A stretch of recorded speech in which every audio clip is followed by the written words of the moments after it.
और अब बात शहर संग्राम की, तो पंचायत और निकाय चुनाव में बूथ कैप्चरिंग करने वालों से पहले ही से ज्यादा अब सख्ती बढ़ती जा रही है। प्रशासन ने तय किया है कि ऐसे लोगों से चुनाव खर्च भी वसूला जाएगा। पंचायत चुनाव के 25 जून को हुए पहले चरण में बूथ कैप्चरिंग करने वालों को वसूली के नोटिस भेजे जाने लगे हैं। इस नोटिस में लिखा गया है कि चुनाव कार्य में लगे अधिकारी कर्मचारियों का भोजन, चाय, नाश्ता, टेंट, बिजली, डीजल, कूलर और इसके ही साथ पानी का खर्च भी मतपेटियां लूटने वालों से वसूला जाएगा। बूथ कैप्चरिंग वाले आरोपी यदि रकम जमा नहीं करते हैं तो उनके घरों को जमींदोज कर दिया जाएगा। कार्रवाई के पीछे राज्य निर्वाचन आयोग का तर्क है कि मतदान कराने में काफी पैसा खर्च होता है और बूथ कैप्चरिंग जैसी घटनाओं के कारण जब दोबारा मतदान कराना पड़ता है तो इसकी भरपाई भी ऐसे ही आरोपियों से की जानी चाहिए। मध्य प्रदेश में पंचायत चुनाव के पहले चरण में 10 जिलों के 11 मतदान केंद्रों पर बूथ कैप्चरिंग हुई थी।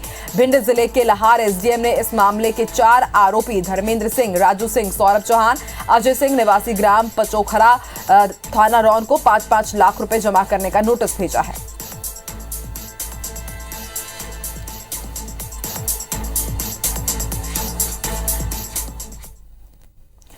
एआईएमआईएम सुप्रीमो असदुद्दीन ओवैसी इन दिनों मध्य प्रदेश की सियासत में जमीन तलाश रहे हैं। भोपाल में उन्होंने प्रेस कॉन्फ्रेंस किया और विधानसभा चुनाव लड़ने का ऐलान भी कर दिया। ओवैसी ने प्रदेश में तीसरा विकल्प बनने की बात कही है।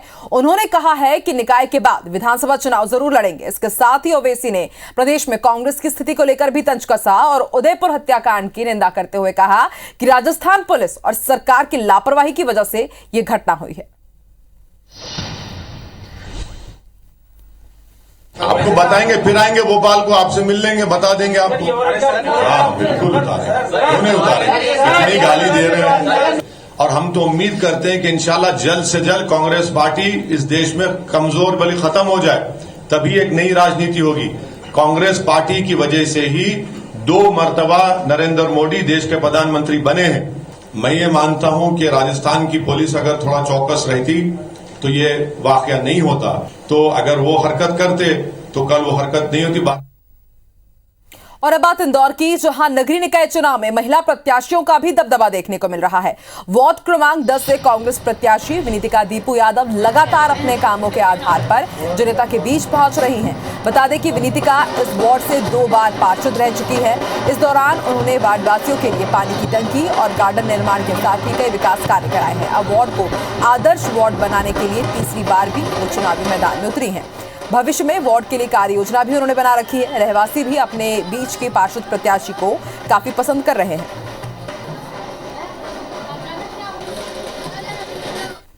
भैया लगभग विकास कर चुकी हूँ। मेरा तीसरा रहेगा अगर मैं आती हूँ परिषद में। 2 बार से मैं पूर्व पार्षद थी, तो पहले 2 कार्यकाल में मैं लगभग मूलभूत सुविधाएं दे चुकी हूँ। गरीबों का जो भी सहायता थी वो सहायता उन्होंने करी है और अभी भी करने के हैं और करेंगे आखिरी तक, जब तक वो रहेंगे जब तक करेंगे। भारतीय जनता पार्टी ने लक्ष्मी जय चक्रवर्ती को जबलपुर के जॉर्ज डिसिल्वा वार्ड क्रमांक 12 से अपना प्रत्याशी बनाया है। भाजपा प्रत्याशी लक्ष्मी चक्रवर्ती जबलपुर के जॉर्ज डिसिल्वा वार्ड को जबलपुर ही नहीं बल्कि पूरे मध्य प्रदेश का सबसे अच्छा और आदर्श वार्ड बनाना चाहती है और इसी वादे के साथ वार्ड में उनका जनसंपर्क जोर शोर से चल रहा है।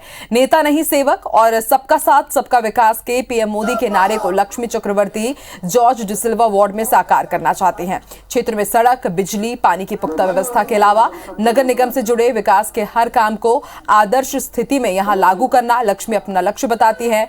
सरल सहज व्यवहार के कारण लक्ष्मी को जनता का खूब समर्थन मिलता दिख रहा है। पार्टी ने अगर मुझे ये मौका दिया है तो मैं, अगर मुझे मतदाताओं का आशीर्वाद मिला तो मैं इस मेरी बड़ी जीत होगी और मैं इस वार्ड को प्रदेश में ही नहीं देश में अच्छा वार्ड बनाना चाहूंगी। जब वो जनता के पास जाकर के जनसंपर्क कर रही है तो महिलाओं के अंदर खासा एक उत्साह है उनके प्रति। महिला सशक्तिकरण की बात कर रही हैं। मैं देख रहा हूं कि क्षेत्र की महिलाओं का, युवाओं का एवं सभी बुजुर्ग माताओं बहनों का भारी उनके साथ जन समर्थन जुड़ रहा है। हम लंबी लीड के साथ इस वार्ड को जीतने जा रहे हैं। और मुझे कहते हुए गर्व है कि हमारे पार्षदों ने किसी भी वार्ड में जो जहाँ से हों विकास के अन्य काम किए हैं। इसलिए Bharatiya Janata party George de Silva ward में लक्ष्मी भाभी जो हमारी खड़ी हुई हैं, लक्ष्मी चक्रवर्ती जी, वो जीत कर आएंगी, प्रचंड बहुमतों से जीतेंगी। कोरोना काल में अपनी जान हथेली में रखकर गरीबों की मदद करने वाले और जरूरतमंदों पर लाखों लुटा देने वाले कमलेश अग्रवाल जबलपुर में महाराजा अग्रसेन वार्ड क्रमांक 35 से बीजेपी के प्रत्याशी हैं। कमलेश 3 बार पार्षद और MIC सदस्य रह चुके हैं। कमलेश की पहचान नेता से बढ़कर समाज सेवी की है।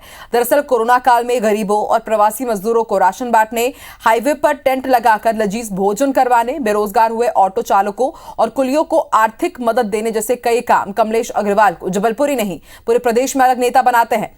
जो नेता भी मानती है कि कमलेश अग्रवाल जब उनके पार्षद बनेंगे तो वार्ड का चौतरफा विकास होगा। वहीं कमलेश का कहना है कि किया हुआ कार्य कभी भी व्यर्थ नहीं जाता और मैं उनको भावी पार्षद के रूप में देखना चाहती हूँ।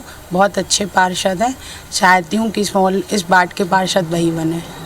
सबसे पहले तो मैं टोल फ्री नंबर बनवा रहा हूँ यहाँ पे, ताकि लोगों को कहीं परेशान होने की ज़रूरत नहीं। एक फ़ोन करें, एक मोबाइल, एक व्हाट्सअप करें, तुरंत वहाँ पे आपका बंदा हाजिर काम करने के लिए। कि यदि यहाँ की जनता मुझे सम्मान देती है, आशीर्वाद देती है, तो ये क्षेत्र हमारा स्मार्ट वार्ड के नाम से जाना जाएगा, मॉडर्न वार्ड के नाम से जाना जाएगा और विकास नगर के नाम से जाना जाएगा।